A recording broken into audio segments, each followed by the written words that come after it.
Hello, everybody. Welcome to the most electrifying podcast on the internet right now.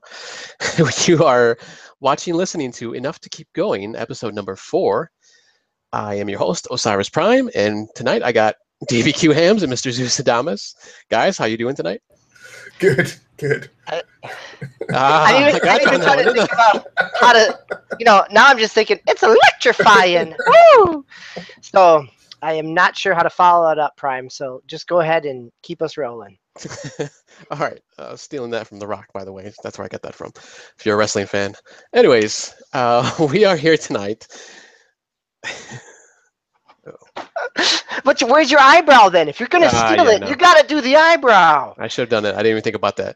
That's all right. Maybe next time. I'll steal something else, somebody else, another wrestler, old wrestler, because I don't know any of the new guys recently. Most electrifying host in the podcast business. Yeah. Osiris Prime. Maybe Zeus can put in like some explosions or something when I say that in post production. Yeah, we'll work on it. Maybe we'll have that for next week. I think you're just gonna lose more hair though if that happens. It's just gonna. It's all right. No, I'm already fine with that. So anyway, let's get going with the show here.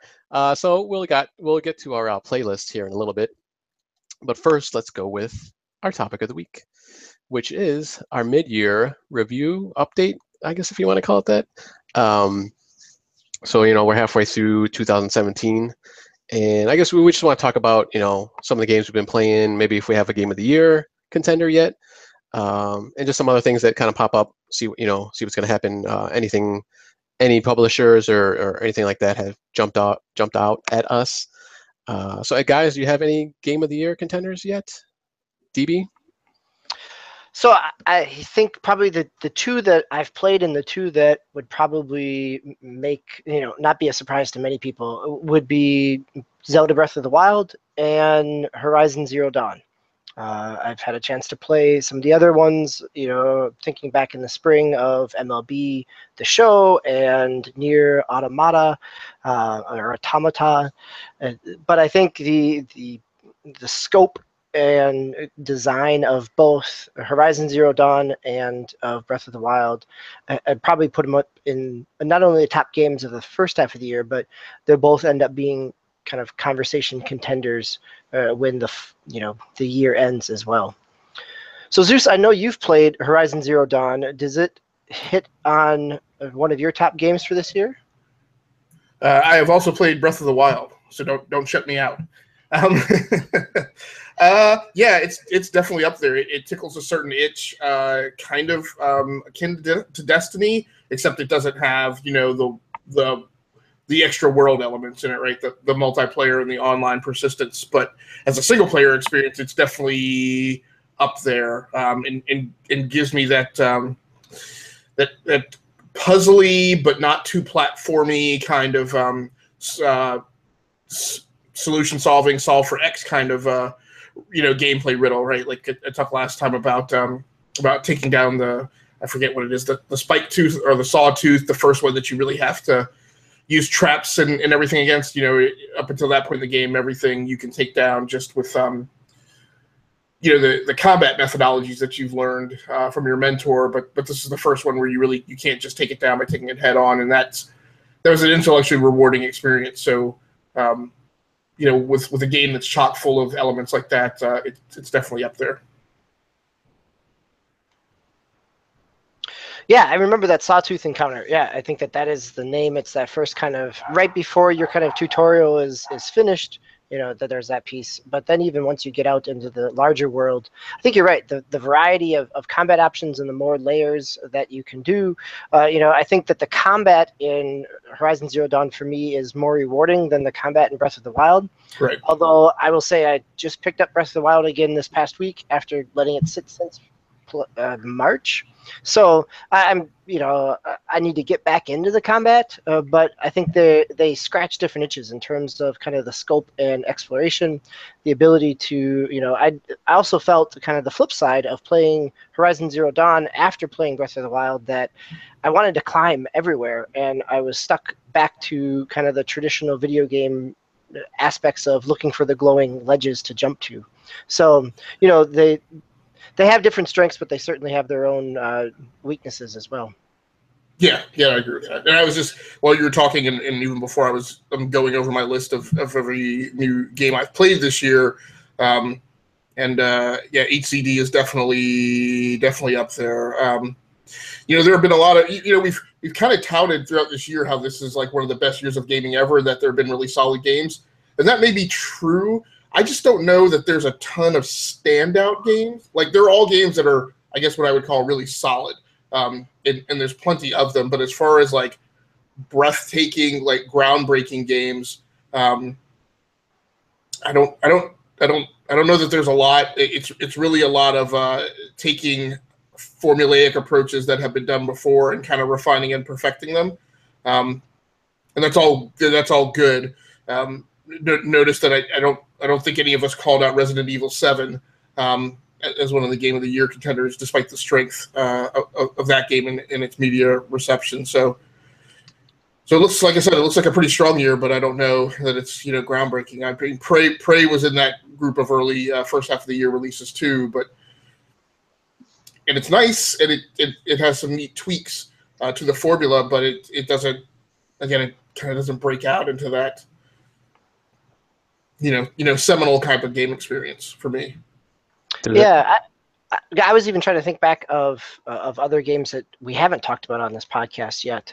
So, you know, there's games like PlayerUnknown's Battlegrounds, right, which has kind of set.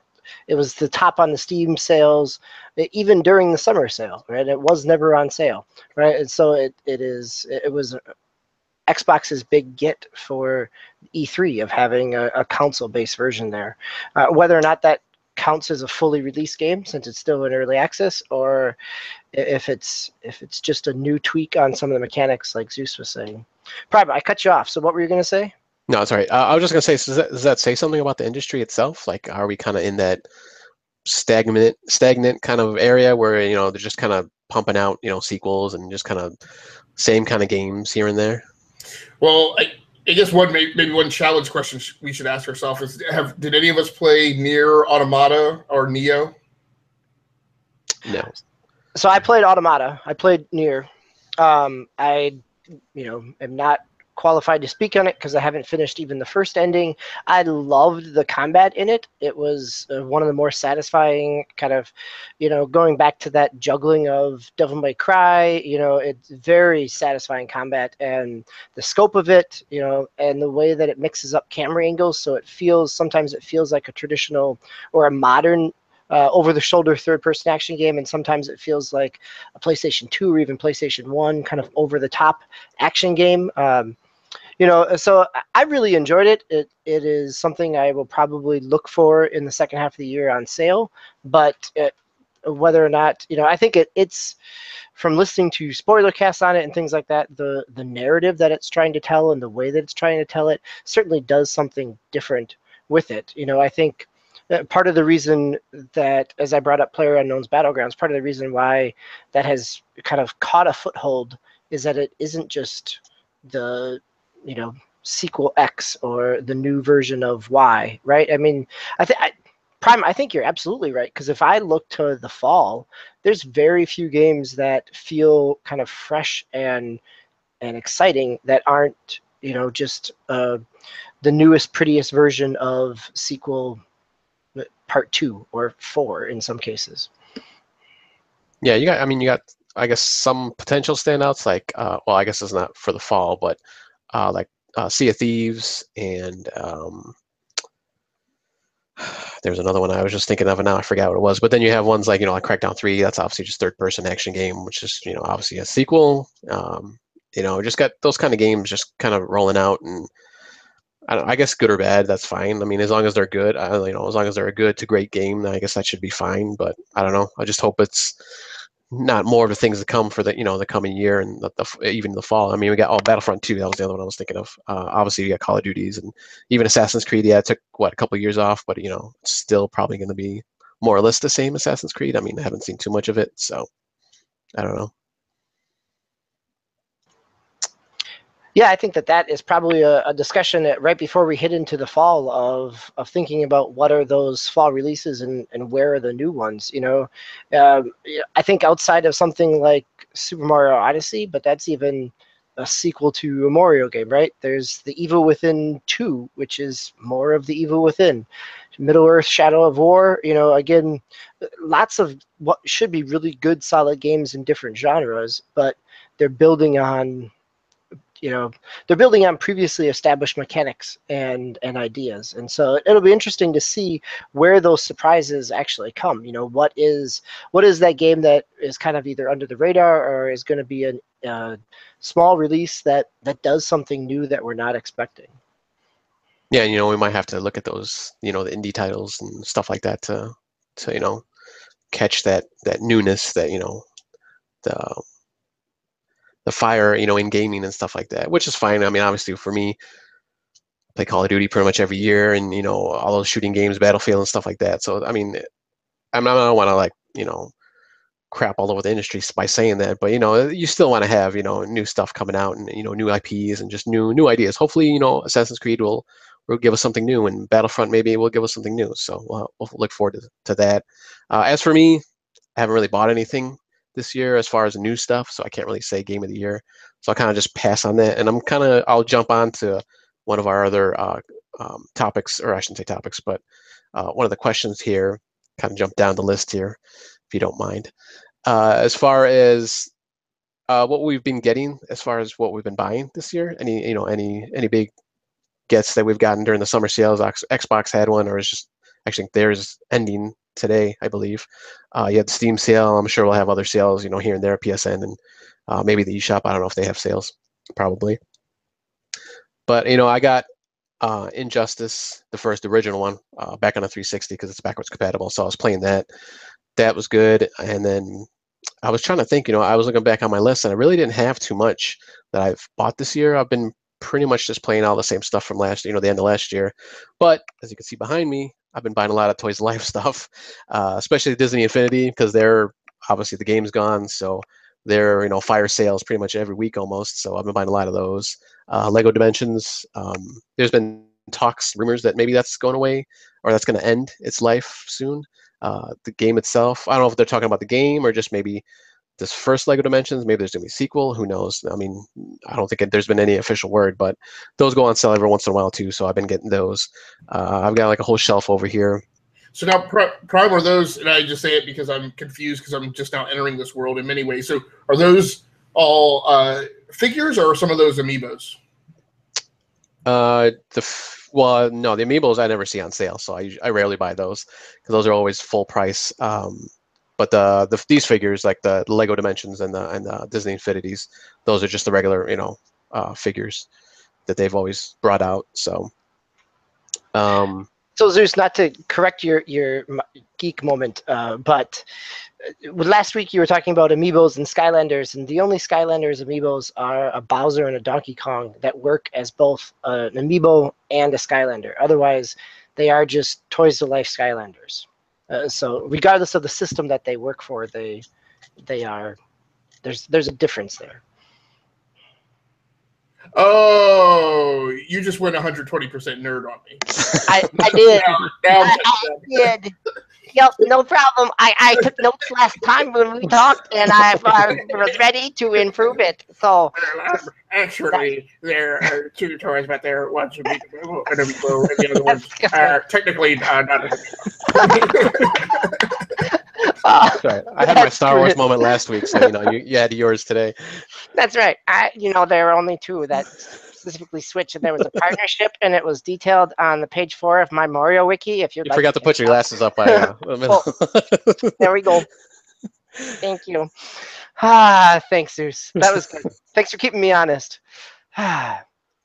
Anyhow, so Prime, has that felt like new content for you? Because some of those things, like I see behind you, you've got the Midway Arcade Lego Dimension set, which is a great set. It's got a lot of old classic Midway games. Has that felt kind of like new content to you because those Toys to Life pieces can bring in new levels and new packs? Yeah, I mean, like some of the newest stuff. I think that was from the first series, the arcade pack. Yeah, getting that, and then the newer stuff actually takes you to, that's like another hub world that you jump into from the main one, so you kind of go back and forth, and it's like a whole different setup and everything. So you got all the different worlds. I got the not Ghostbusters. Well, I got a couple of the old Ghostbusters. There's a new from the movie, the new set. I haven't got that yet. I just bought Batman actually about 2 weeks ago. I haven't tried that one yet, but it's cool. You get all these different levels and all the different vehicles and stuff. So yeah, I'm having a blast with me and my son. I usually just play it with him. Every once in a while, I kind of throw it on there. I get the inkling to do it myself, because sometimes with him, it's like, don't do that. Go this way. So, and maybe Zeus can talk a little bit about that later, because I think he was playing with some of his kids on some games this past week. But yeah, it's cool. I like it. To be honest with you, I haven't even tried like probably half of the figures that I've gotten, just because I've gotten so many, because there's been so many sales. Same thing with Disney Infinity. Yeah, it's cool. Are you guys picking up anything these past few months in sales? Zeus? So are we talking hardware or software, or We could do either. accessories? Yeah. So Bought anything? yeah.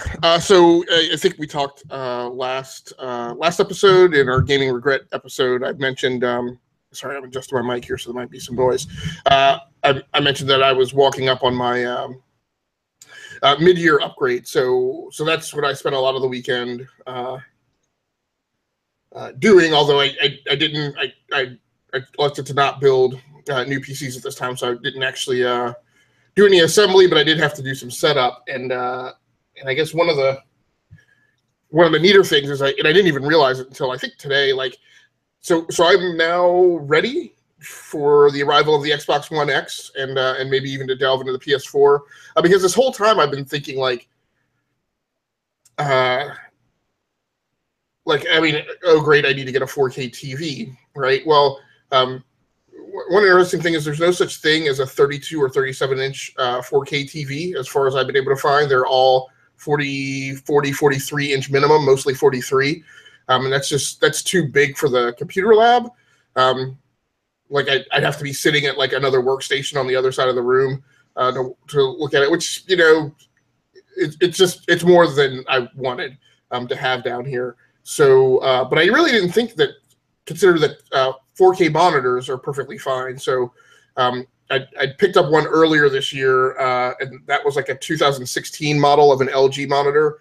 Well, the 2017 version of it was on sale this weekend, so I grabbed one of those. Actually, honestly, I grabbed it after the one I ordered from Amazon came in and was destroyed when I took it out of the box. So I went and got the 2017 LG, and both of those, they have a DisplayPort input on the back, and then they have two HDMI inputs. So with two of those monitors around, I could put a PS4 Pro on one and an Xbox One X on the other, and that would be perfectly fine. So it's kind of the year of 2017. I think definitely, unquestionably, gets marked down as the year that 4K arrived. DB, how about you? Anything lately, or this past year, I should say? Yeah, quite a bit, but a lot of looking for deals, right? Kind of going back into things, picking up some backlog games. I started off really strong with my backlog, and then I picked up a Switch and have been playing that. And I think my most recent purchase was over this last weekend with the deals going on, that I picked up Shadow of Mordor, the 2015, and that was $4. The Game of the Year edition was $4. It was free to try on Steam and an Xbox One for the weekend. It was also on sale on PSN. PSN had their 2 weeks of summer sales as well these past 2 weeks, and it's just wrapping up as of tomorrow. So it was on all three consoles, or on all three platforms, let's say, that you could have picked up this game for $4. So I eventually caved, and for $4, it's just one more to my pile. But yeah, I have not had as much of, and maybe it's the summertime, maybe it's the anticipation of what's coming, but my game pickups have been more about kind of bargain hunting than they've been about getting some new game that's out there. Zeux, have you picked up any software lately, or any deals? Just kind of in the space where I buy stuff, there's always a deal, right? Because, so again, I'm looking through my list of titles I purchased this year. So 8 of them have been PC gaming titles, and many of those, are not from prime publishers, so they are typically on sale during their release week. So there's been a lot of war games this year on PC, which has been good. Shadow Tactics: Blades of the Shogun is a kind of a squad-based, turn-based tactical sneaker, I guess I'd call it. It plays out kind of like a turn-based strategy game, again, in a turn-based fashion. And it reminds me of things like, what is the title on 3DS? DB, it's Advanced Wars? Advanced Wars, yep. Yeah. So it plays a little bit like Advanced Wars, or great little war game on mobile. Fallout Tactics kind of reminds me of it as well. There's been Warhammer 40,000 Sanctus Reach, which again is another turn-based strategy, and there's been Stars and Shadow, which is a turn-based kind of 4X game set in space. I just recently picked up, that's funny, I didn't mark it down, I guess because I haven't played it yet, but there was another, or maybe because I didn't buy it. So we'll skip that. I think I thought I bought it, but then I took it out of my cart during the Steam sale. But yeah, so there's been a lot of war games, and a lot of them were on sale. Nothing that I bought for Switch was on sale. Shovel Knight's pretty inexpensive, if I remember correctly. I mean, it's expensive, but it's not expensive in comparison to the 3 games worth of content that you get.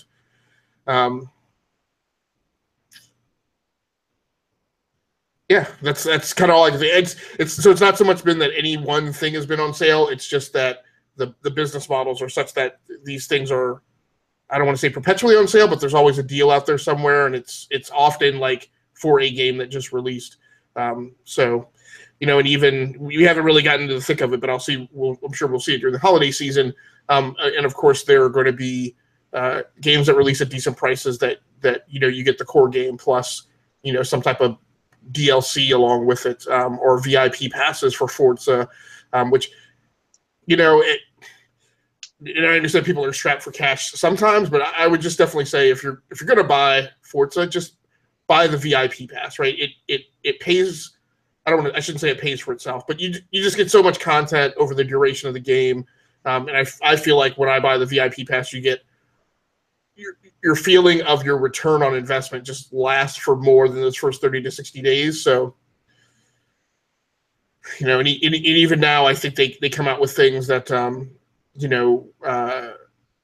rewards for VIP members. And you'll always get the double credit hit, whenever for every event that you complete. So Zeux, was that the Hot Wheels DLC that came out for Horizon 3? Was that part of the VIP pass, or was that still had to be purchased? I'm not sure because I haven't booted up Horizon 3 recently. I've been playing Horizon 2 actually, and I may have misstated myself maybe last episode about my playlist, but it's been Horizon 2 and Forza Motorsport 6 that I've been playing recently. I thought it was separate, but I'm not sure. I mean, I thought I just read it somewhere, and so I don't know. We'll see. Maybe I'll look it up here in a second. But go ahead. Oh, I was just gonna say, I think that idea of that DLC kind of keeps us into those games longer rather than picking up something new is exactly, in Prime's case, that DLC for Lego Dimensions or the Star Wars Disney Infinity, which you can pick up at a local Walmart for $6. That's a lot of value for an old game, or at least a game that we have sitting around that you can find some DLC cheap during these sales on. And it is part of the Forza Horizon 3 expansion pass, so, or $20 by itself. Seems like a lot, but that's just me. So that's okay. So you're saying if you bought the season pass with Forza, yeah, you'd get it. Otherwise, it's just $20 standalone. Yeah. Yeah, then I guess I was confused about the season pass versus the VIP piece. So yeah, so yeah, that's a good point. So season pass, and actually I'm still surprised that's part of season pass because that's still a good deal, right? Season passes are typically like I feel like they're like the first 6 months, because it's a season. And maybe they go longer than that sometimes, but this is a game that released last November. It was Forza Horizon 3 and Gears of War, I think, launched like they're October. Yeah. So this is a game that's been almost out on the street for a year, and you're still getting stuff for the season pass. I think that's a good deal. VIP, so season pass entitles you to some number or duration of time of DLC, and theoretically you pay in at a lower price if you buy the season pass at launch than it will cost you if you buy each of those 3 DLCs individually. And if you look really close, a lot of times, for whatever reason, the console manufacturers leave the season pass available even after the DLC has started to come out. So sometimes, even though DLC has dropped, if you go by the season pass, you'll still get all the DLC. But the VIP pass for Forza, what it does is it gives you so the last Forza model, and I think they're coming around to this as a standard, they were releasing a DLC car pack every month, and the VIP pass entitled you to every car pack that was released for the first 6 months. But then the other thing that it entitles you to is every time you earn coin or earn credits for completing a race or whatever, it's double. So basically, if you kind of want to think about it, it's kind of like double XP, but like permanently. I don't want to carry that too far because there's still experience points in Forza, but you kind of get my drift.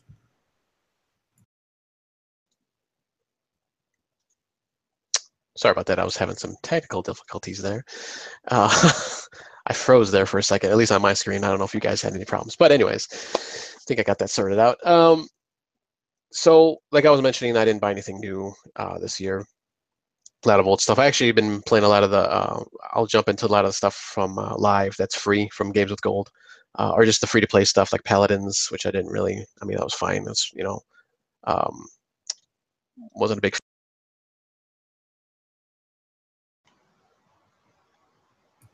Zeux, are you there? Yeah, I'm still here. Did we lose Fred? Okay, I think we did. So this is what happens when you're the most electrifying man in podcast hosting is you shock your system. He's coming back. All right. So one of the things I was thinking about, one of the as we were thinking about kind of wrapping up the first half of the year and looking forward to the second half of the year, and this it plays off a little bit from our E3 pieces, but are there kind of dark horses in this fall that you're kind of keeping an eye on, things that maybe didn't make a big splash at E3 but have the potential to kind of have a slow burn to them? Yeah, so to me the big news of the year, or the big potential for the year, is well, from my perspective, and I realize this may not tickle everyone else's fancy, but it's racing games, right? So kind of out of nowhere, we all of a sudden have this deluge of racing games that are dropping, and it's not like this every year, right? So if people have the perception that like every racing franchise releases a new iteration every year, that is not the case. Many racing games are on 2-year cycles. Many racing games are on some weird wonky cycle that you can't really predict. So this fall we're getting Gran Turismo Sport, a new Need for Speed game. We just had Dirt 4. Is Project Cars 2 coming this fall? I want to say so. I'm gonna double check that. I'm gonna fact check that while we're talking. But yeah, and that's huge, right? And so 3 or 4 games in the mix, and there are probably more than I just listed. It's going to be a pretty big deal for racing games. This Project Cars is September 22nd. Okay, yeah. So that's a big. To me, that's a. And I think you and I talked, right, and I think your sentiment was, and if it's not, I'll just say it. You never know what you're going to. I shouldn't say you never know. Need for Speed is a pretty solid series, right? Every once in a while they hit one wiffle ball, right? But most of the time, Need for Speed is something you can kind of count on. So, and I didn't even mention the Forza title, right? Which is going to come out on Xbox One X and be this supposedly, incredibly huge 4K experience, 4K HDR, I should say. So, I mean, if you're talking about just wanting, so that's Project Cars 2, Forza Motorsport, Need for Speed are easily 3 titles that I definitely want to buy. And then if Gran Turismo Sport turns out to be something reasonably good, that could be another one. So that's 4 titles. That is arguably sometimes a lot of years. That's all I get in the holiday season. And again, as you get further into December, the money's already spent. So, one could argue I don't know how much time or money I'm going to have to play anything else if there are 4 good racing titles to buy. Yeah, I think that's a similar point. Thinking about, we talked about this before, right? Of third-person action games. That if you're a fan of third-person action games, you've got I'm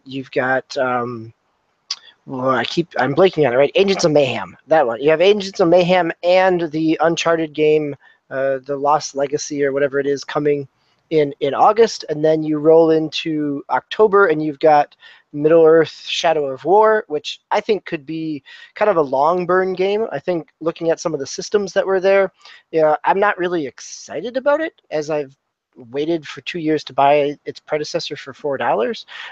But I think the way that those systems could interact and the different levels of things, it could be a long burn game. But you've got that at the beginning of October, and then at the end of October you have Assassin's Creed Origin.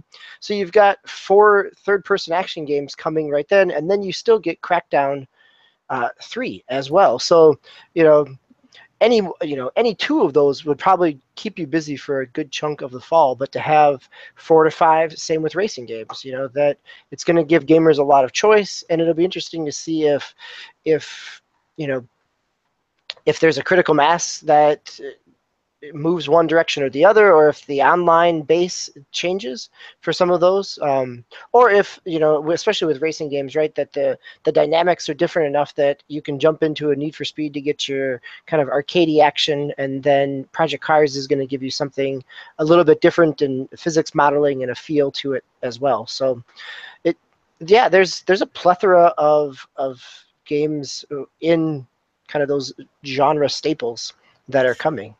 Yeah, so the dynamics that become interesting, right, are we were talking about kind of dark horses, right, games that could surprise us. So the Titans of the Fall are obviously that are going to have kind of a pre-installed user base, right, or purchase base, are going to be Forza Motorsport and Gran Turismo Sport. You don't know exactly how those are going to play out, but they obviously bifurcate that user base, right, between the 2 consoles, except for players who have both. And so that's why I kind of look at, Need for Speed, right, because it could kind of come out of nowhere. There are no high expectations for it, right? Nobody's expecting it to be what Gran Turismo Sport and Forza Motorsport are. So, and then again, you have Project Cars 2 now. The problem with Project Cars 2 is it landed kind of with a thud on consoles, much like last week we talked about Assetto Corsa did, but was really revered on PC. So the question is which Project Cars is going to show up on the consoles this fall? The one that's learned its lesson, or one that arrives the same way it did last year. And in the third player action space, we often forget that Shadow of Mordor, for a lot of gaming websites, was Game of the Year the year that the PS4 launched. So yeah, it was a big surprise, and it did. It took home those titles for a lot of in 2015, right? So I think it has the potential, maybe not to be a sleeper, right? Because it has some credibility, but it's not a big franchise. Whether or not people are excited to dive back into that world, but mechanically, I think it seems to offer something a little bit more than what we were talking about at the start of the show, and Prime alluded to, right? Is just another version of the sequel. Just a prettier version of the next game in that franchise. So yeah, Zeux, are you still with us here? We've got you. I've got you here, but we don't have Prime. So we're at about we're a little over halfway through the show. Do we have a few more topics? Prime, you're back. I'm here. I made it. Having some issues. Sorry. I'm so electrifying that I'm burning up my PC. That's what the problem is. I smell what you're cooking. That's all I can say. Nice. So we were talking about some surprises or dark horses for the fall. We've talked about how there's a plethora of games in kind of the big genre staples of racing games, of third-person action, and of course in first-person and shooters as well. There's every month you've got a couple releases coming. So we were just trying to think about, are there other kind of games that have popped up on your radar or things that you're kind of keeping an eye on that might feel not just another one of a sequel in X franchise like we were talking about before? Well, actually, one that I just thought about just now, thankfully I had that break, was Cuphead, which has been in development for, who knows how long now, a few years, at least a couple of years. That's what I'm really looking forward to. I mean, it's finally going to come out, hopefully. I think it was September, I believe, if I remember correctly. September 29th, it looks like. Yeah. So that was one I just want to get just because of the art style. It just looks, that old time, like Mickey Mouse, Disney kind of cartoon art style. So it looks cool. It's kind of like just side scrolling action. I think it's co-op, I believe. You can have two people playing at the same time. So yeah, I'm really looking forward to that. Hopefully, it's good. From what I've read on all the previews, it's plays very well. It's supposed to be really hard, so I mean that's fine, I guess, but we'll see. But yeah, that's one I'm really looking forward to. That hopefully makes a big splash. More of a indie type of title, but that's fine. So, I'm sorry. Go ahead. No, I think I would say Cuphead is a game that I was excited for even before I owned an Xbox One, and I think you're right. That 1940s gameplay style, the Max Fleischer type of studios, very interesting to see if it actually lives up to the hype, because it's been teased for so long now, and to see how it ends up doing. And one thing we should mention before we wrap this up is we talk about companies that have the potential to just kind of come out of nowhere. Atari, right? Still don't know what they might show up to the game with, and it has the chance to land with a whisper. But it also has the chance to be a major shakeup of the status quo, if it arrives on time this fall. Yeah, I think they showed like an image of a box or something, I believe I was looking at last week. It was just like a box. Like, I guess maybe that's what it's going to come in, I suppose, like packaging. I don't know. But that's and I think maybe later this week they're supposed to have some more information. So we'll see. Maybe for our Thursday show we'll have some more info. Are you excited for the new Atari box, DB? I am interested, right, to see what it actually is. And I think, I guess the other piece why I'm interested is that if it does give a different type of gaming experience, that would be wonderful. We've got plenty of consoles that can churn out multi-million-dollar AAA games, and the PC platform and others to get a lot of indie developers. It'll be interesting to see what it does and if it can find a place in its market. So here's a question for you guys. Has there been anything this past first half of the year that's kind of wowed you, or just something that you had like really like a lot of fun with when you've been playing? Any good fun experiences that you've had, DB? Fun experiences. Is that word different than kind of like, I think so. I'll say a fun experience that surprised me was the first night of playing 1-2 Switch. And I've talked about it here before, that it was a blast. We laughed as a family and played it for probably 4.5 hours straight. Granted, it doesn't really hold up coming back to it even 2 days afterward, but it was, it was a fun experience. Zeux, how about you? Any fun experiences that have stuck with you over the first part of this year? Yeah, definitely, and that's the Nintendo Switch, right? So, I plunked down for a pre-order, but of course, I wasn't really absolutely certain. And I'm sorry, this reverse camera in the station is like wigging me out. I cannot orient in my head which way I need to put it, so I'm centered up. So, I'm still not getting it. But yeah, that was a wonderful consumer experience, right? I chose to buy into the dream, right? I plunked down for a pre-order.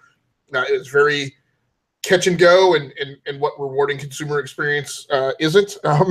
There's a lot of uncertainty about whether or not mine was going to show up on time, and how the order payment went down and everything. But at the end of the day, it was pretty great. So there was that.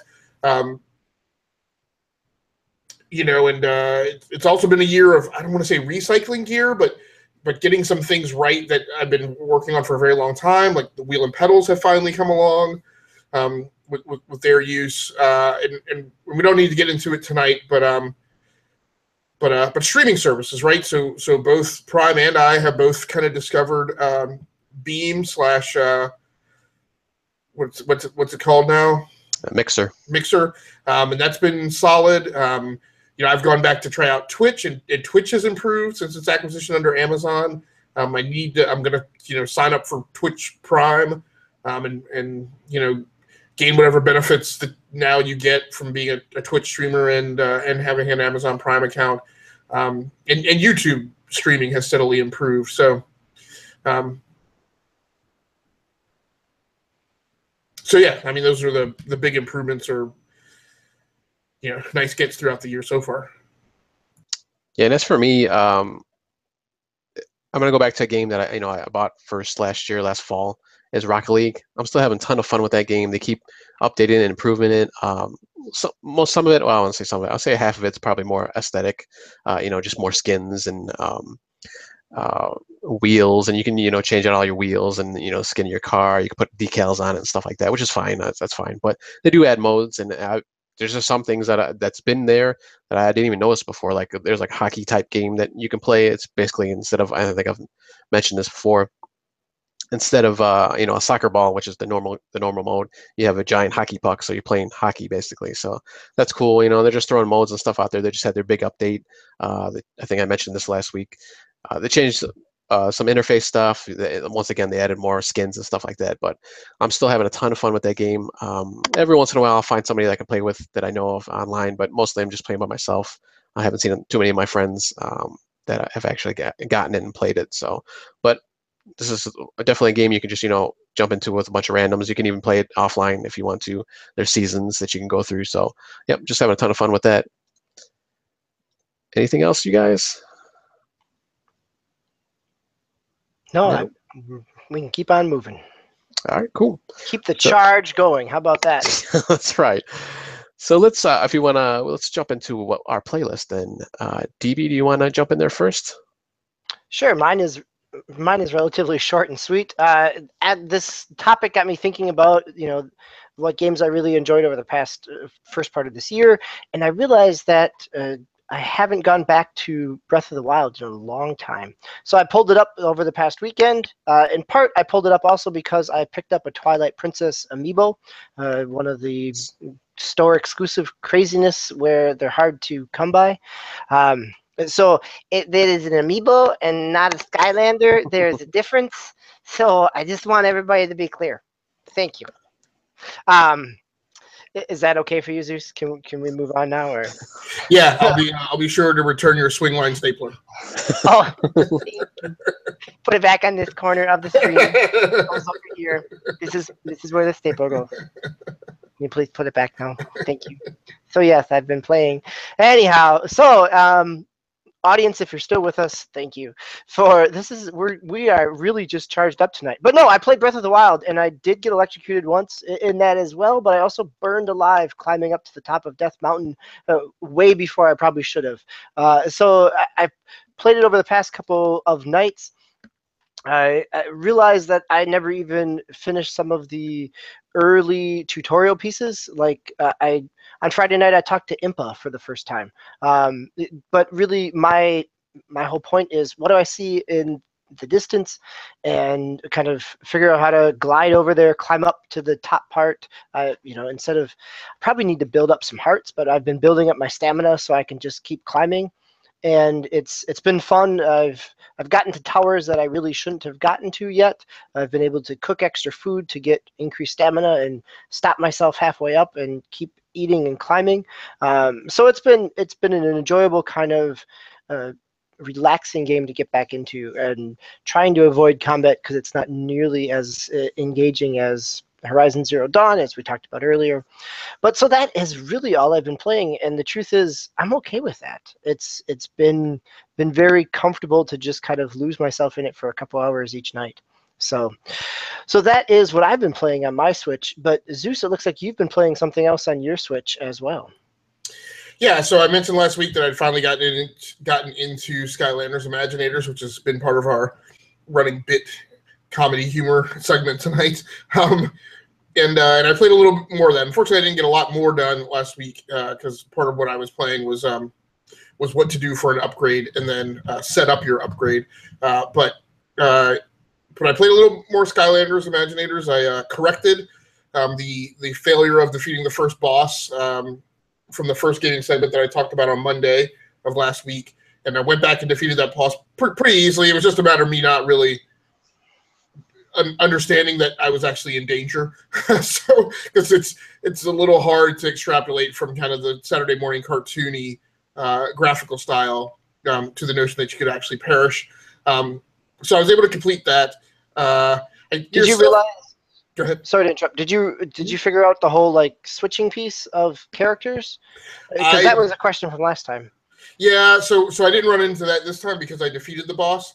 So my fix for the situation was don't lose. I think I did see a dialogue that would have allowed me to swap in another Amiibo at the time. I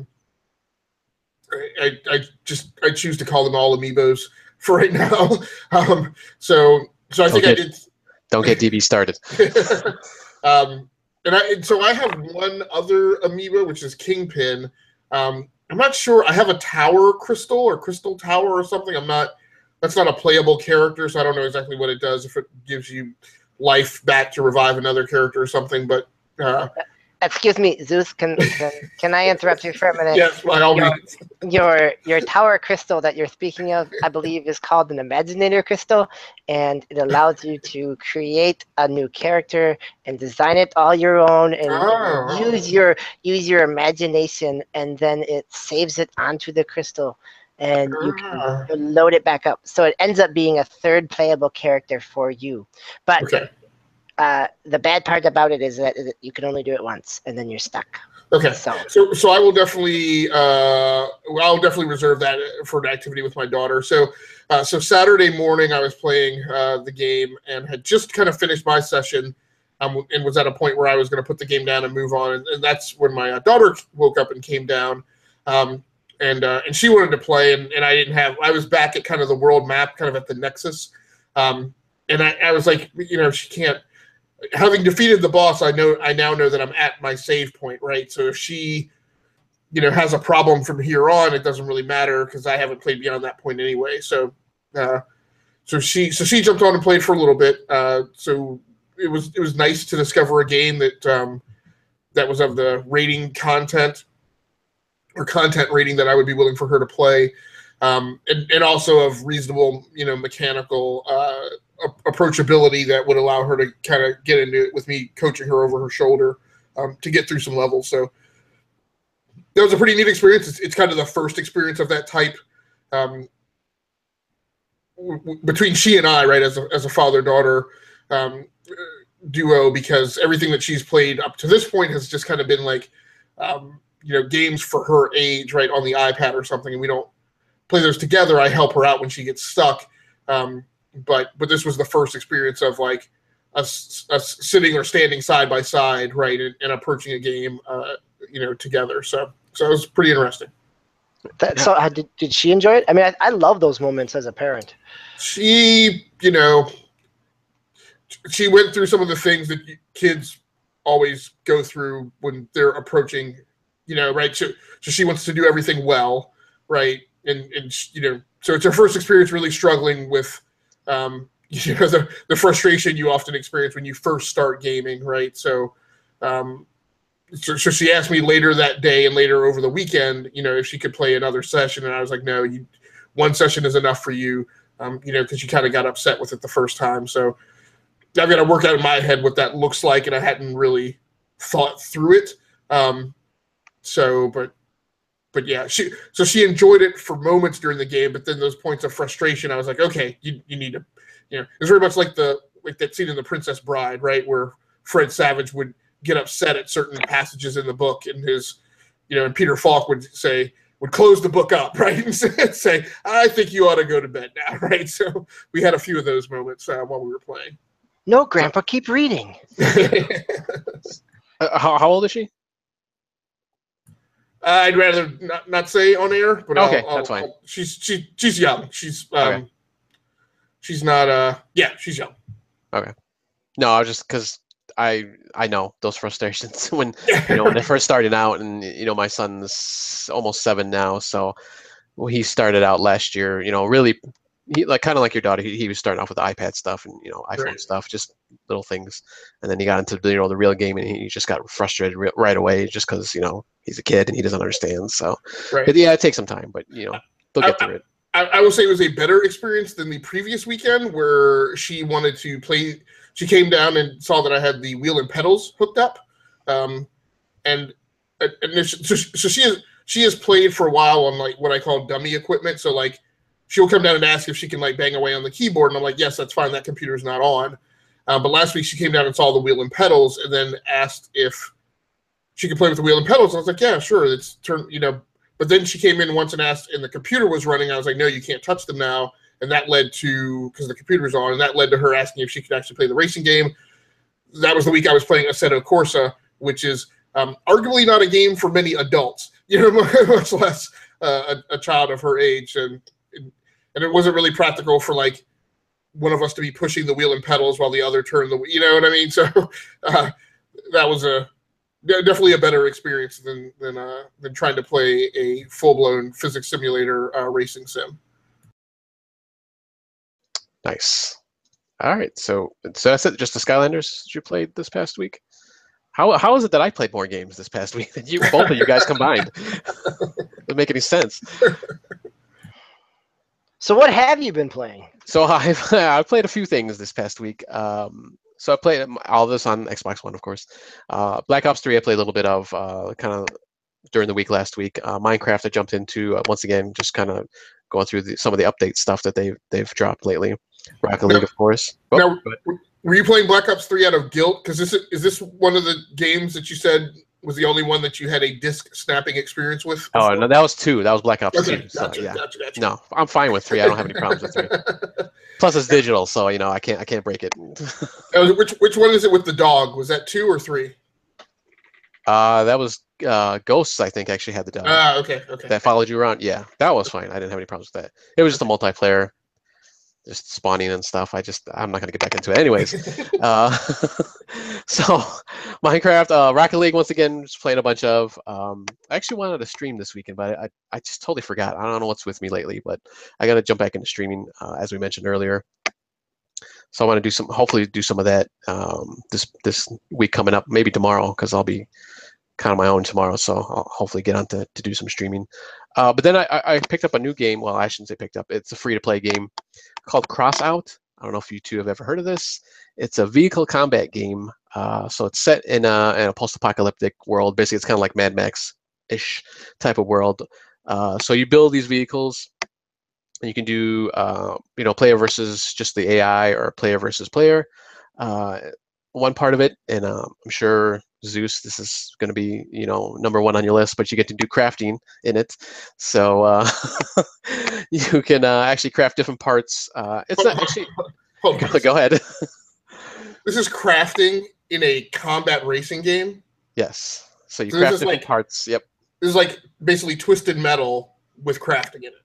Yes, it's not too bad though. I kind of had the same thought when I first saw it. I was like, oh great, now I gotta grind for all kinds of different materials. But it's actually not too bad so far that I've started out. There's only like scrap which you pick up, which is I think like the easiest thing that you can pick up when you're just playing. They give it to you after each round. There's copper, which is kind of gets you into actually copper's used for the raids that they have in the game. Of course, everything's got to have raids now. You're not convincing me. No, it's not. It's not due to any fault of your own. Yeah, I know. It's probably. I'm not explaining it well, but no, I was trying to come around to. So Chrome Hounds had salvage, right? And And that made sense to me. So you would go out on the battlefield, you would fight other mechs, mechs would get destroyed. Many times components would be also destroyed, but sometimes components would be left on the battlefield that were useful. And so I as you were talking, I was trying to get my mind around, oh, well, that's the model. But then when you said it was the raw materials, I was like, yeah, I'm out. Well, so far I'm only seeing like 2, so I don't know if it gets more intricate as you get higher up in levels. I think I'm level 5 right now. So you just get the scrap and you just trade it in for different parts, really. I mean, that's the crafting. It's not even really crafting, really, but that's what they're calling it. Like I said, I don't know if it gets a little. I have seen, I think, wires that you can get, and I don't know how that even works with more of the other stuff. If it gets like totally intricate, like Arc does, that can get pretty complicated.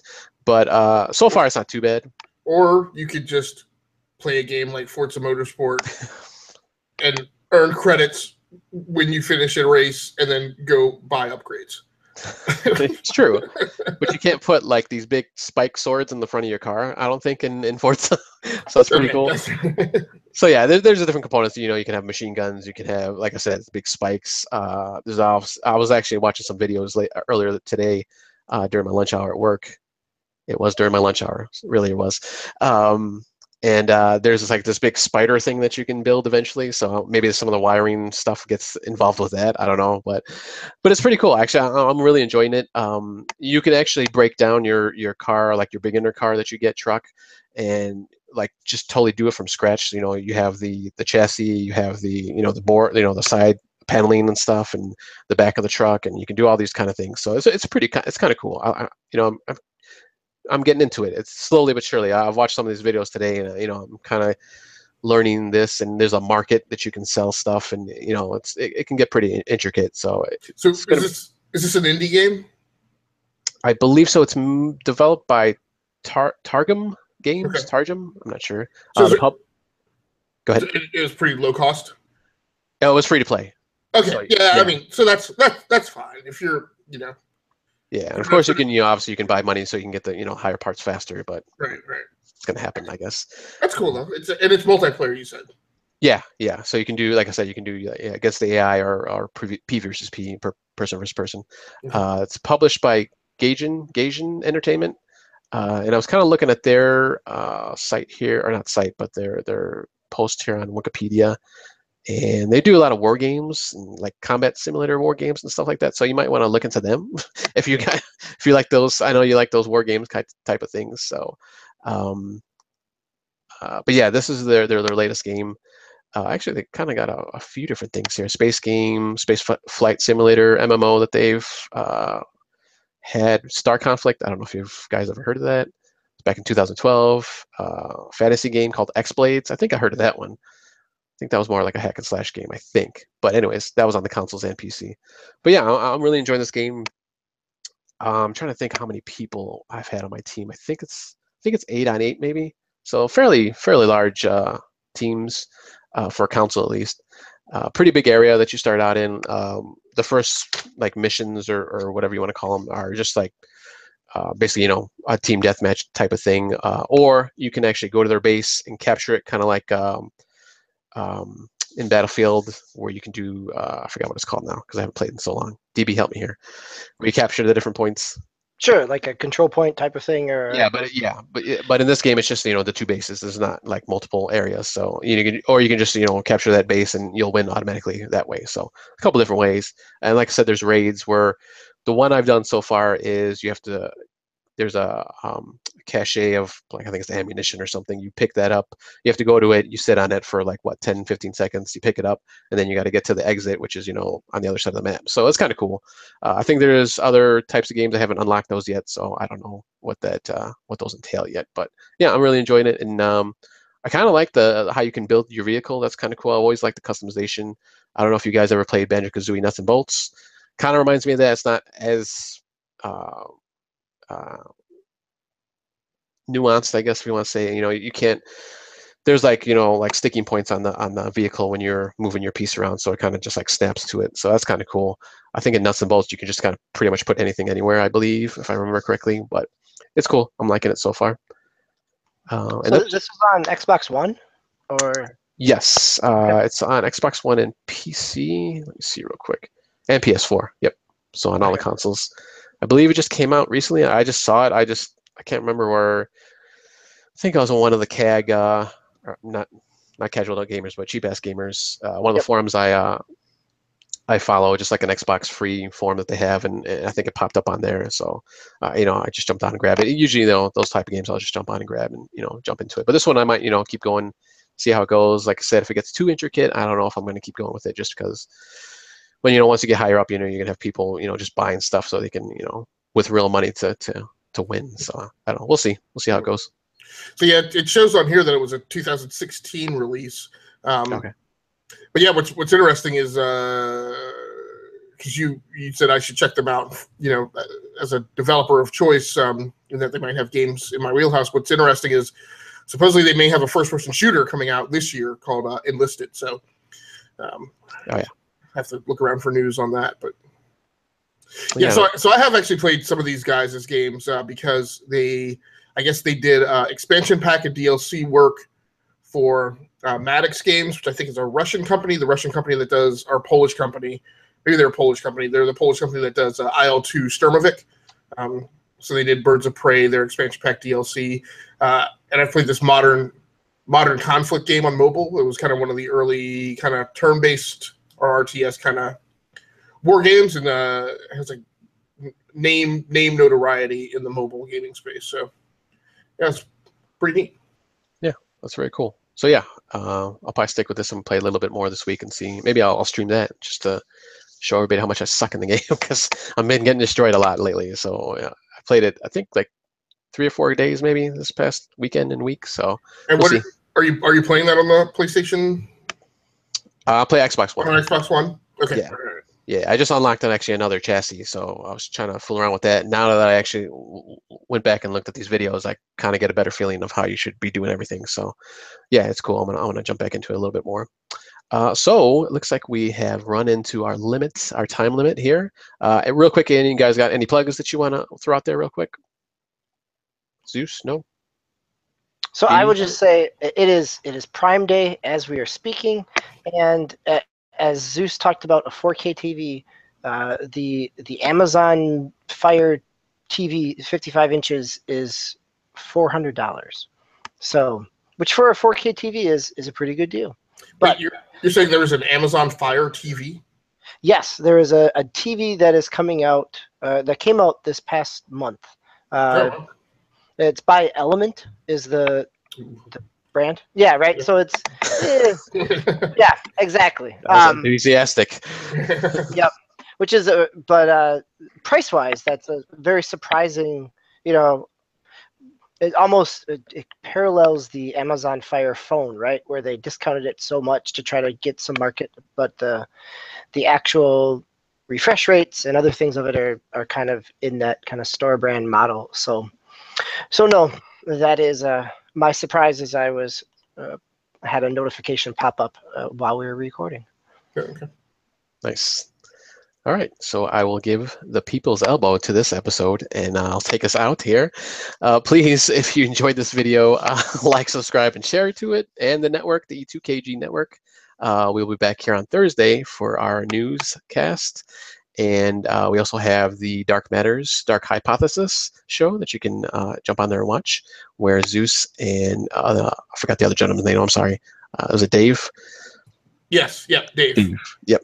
They talk about Dark Matters, and we'll see you guys next Monday, hopefully. And remember, come back on Thursday. We'll get the newscast. We'll see you guys later.